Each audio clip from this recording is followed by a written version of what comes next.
Hey there, it's Kimberly Lucht, and today I want to share a little bit about how to be seen, get visible, and grow your audience. And so I want to share a little story about this because there's always ways that I'm improving on this as well. And if you have a business yourself, sometimes putting yourself out there can feel a little intimidating.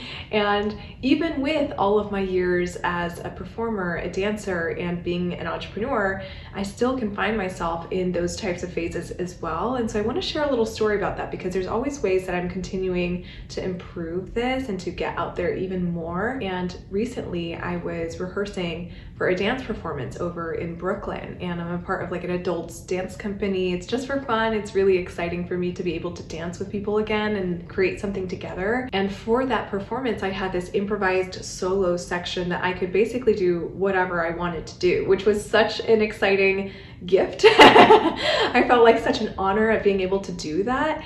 And I wanted to ask the directors while we were rehearsing if there was anything that I could improve on. And one of the directors was like, you can look out into the audience even more, like direct eye contact, like really gaze out into the array of people that are going to be coming to the performance. And I was like, wow. In my head, I thought to myself, this is such a lesson on not only being seen, but also seeing yourself being seen. It's like letting people see you and also seeing them in exchange. I don't know if you've ever had an experience like that where you're like, okay, I'm up on stage and I'm like in my own little world and people are watching me, but then to like gaze out into the audience and to have this very intentional eye contact with the audience, it makes things very different and almost feels a little more intimate and vulnerable. And so sometimes it can feel that way when we're putting ourselves out there, when we're marketing ourselves, when we're sharing our stories. It can feel really, really intimidating in a way to go out into the world and do that, especially if what you have to share feels a little taboo. Like, let's say, for example, you're also a spiritual entrepreneur and maybe people kind of like look at you a little funny when you talk about things like, I don't know, pulling cards or doing energy healing or reading auras or seeing past lives or connecting with ancestors, right? There's so many things that we could feel a little, oh, I'm a little embarrassed to talk about that. Or even, right, like things like sensual pleasure practices or sex life or love life. There's a lot of things that I think people can be like, oh, I don't know if this is something I want to share with the whole wide world. But ultimately, what I've noticed with myself when I share certain things that I feel like are a little like, I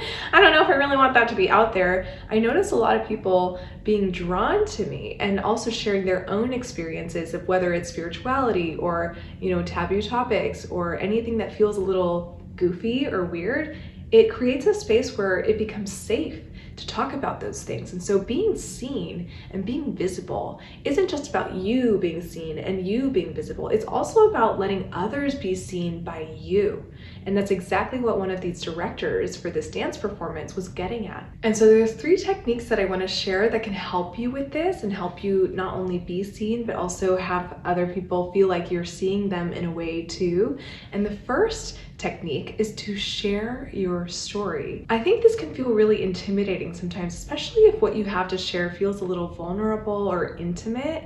And again, you don't have to completely expose yourself and tell everybody every single thing about your life, but sometimes it's really interesting and beautiful to open up and be really, really honest with whoever it is that you're speaking to and whatever audience you have in front of you. So let's say you have, really difficult challenges in your life, or maybe you had a childhood that just was kind of weird for whatever reason, or maybe you have something that you feel like, I don't know, I just don't know if I can tell anybody this. I want you to experiment with the idea that maybe you could. And so for example, for me, for a lot of years, I felt like, oh my gosh, people think I'm always happy. People think I'm always on this kind of content, like happy, joyful vibe. And while that is true a lot of the time, it's not true all the time. And I definitely feel like it definitely wasn't true all the time when I was a kid. I was a really angry, full of rage kid and had temper tantrums like pretty much every single day. And so when I share that story, and when I share that my emotions are definitely full spectrum, I think it allows people to see me in a different light. It's not just like, woo, yeah, all the time, like super peppy and whatever. Sometimes, yeah. And sometimes, of course, it's like something that comes through me honestly, but sometimes I'm like, like really frustrated with life or whatever is going on. And I think that that's totally normal to have your story feel like, I don't know if people are willing to see me in this way, or I don't know if I'm able or willing to let people see me in this way.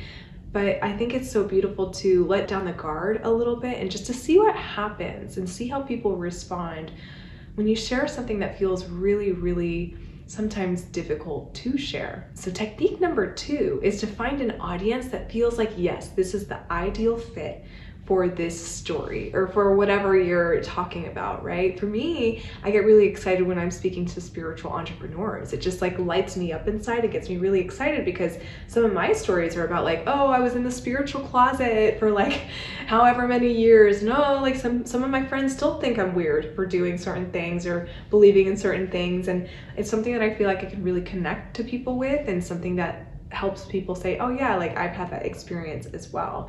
And so whatever your ideal audience is, really noticing what spaces do they live in, like what types of platforms or media outlets or podcasts are they consuming, and really going into those spaces with like, okay, this is my intention to connect with this type of audience. Let's see what happens. Technique number 3 is to ground into the energy of being safe and seen. Those two things can coexist. And I know that being open and honest, especially in front of strangers, can feel really weird. And it's something that is not easy to do, especially in the beginning, but it's a practice and it's a muscle that you get to build. And the energetics behind that get to come into form as you build and as you practice and as you take the action and move forward, right? That grounding and that safety and that feeling safe to be seen can't come about until you feel into that and move through the discomfort, move through whatever unsettled emotions you have about sharing whatever stories or whatever type of things that you want to put out into the world. Sometimes it really just helps to ground down and remember that you're safe, remember that you are safe to be seen. And with that energy, you can move through the discomfort to then, okay, after a little bit of time goes by, you realize, hey, it's not too big of a deal putting up my life on YouTube or speaking into whatever taboo topic on a podcast. It feels a little less challenging over time. And so in the beginning, being able to ground into the energy of being safe and seen is so, so helpful. And I really feel like that's the foundation that I create these videos with. So I really hope that that helps. So just to recap, the 3 techniques that we discussed today is to share your story, find the ideal space to share your story in, and then ground into the energetics of feeling safe and seen, because both of those things can exist at once. Both can feel true in your body. If you want more of this guidance, you'll really love my program called the Queen Bee Hive. It's my group coaching program for spiritual entrepreneurs who want to make more money and feel like honey. And this is definitely one of the topics that we tend to cover a lot. So if you want more of that, go ahead and click the link below, get all the details, and I hope to see you on the inside. Thank you so much for watching, and I'll catch you in the next video. Ciao for now. Bye.